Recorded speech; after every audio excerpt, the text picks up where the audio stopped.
Swaminarayan temple, diamond Howrah road. ভিতরে এসে দেখলাম আর্কিটেকচারটা এত সুন্দর বানিয়েছে এরা। এদের আর্কিটেকচারটা আপনাদেরকে দেখাই, দারুণ বানিয়েছে। মানে এই শতাব্দীতে দাঁড়িয়ে এরকম জিনিস আমরা এনশিয়েন্ট পিরিয়ডে দেখেছি, তার আগের মন্দিরগুলো দেখেছি, তার আগে স্থাপত্যগুলো দেখেছি, সেটা মুসলিম হোক, মুঘল হোক বা হিন্দু হোক, স্থাপত্যগুলো খুব দারুণ। আর কিন্তু এই যুগেতে দাঁড়িয়ে এত সুন্দর, মোস্ট প্রবাবলি এগুলো স্যান্ডস্টোন দিয়ে বানানো, মানে বালি পাথর। দেখুন কত সুন্দর একটা বানিয়েছে জিনিসটা।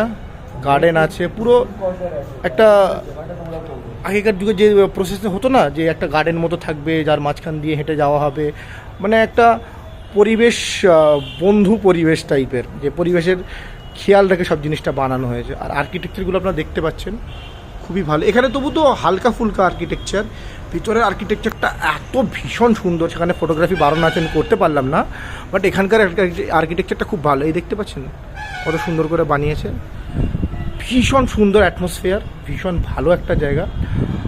আমি আশা করব আপনারা আসবেন, আপনারা ভিউয়ার্সরা আসবেন। আর জায়গাটা আপনারা খুবই বেশি মানে মানে ভক্তির দিক দিয়ে বলুন, শান্তির দিক দিয়ে বলুন, প্রার্থনার দিক দিয়ে আপনারা খুব এনজয় করবেন জায়গাটা খুব পিসফুল অ্যান্ড কাম।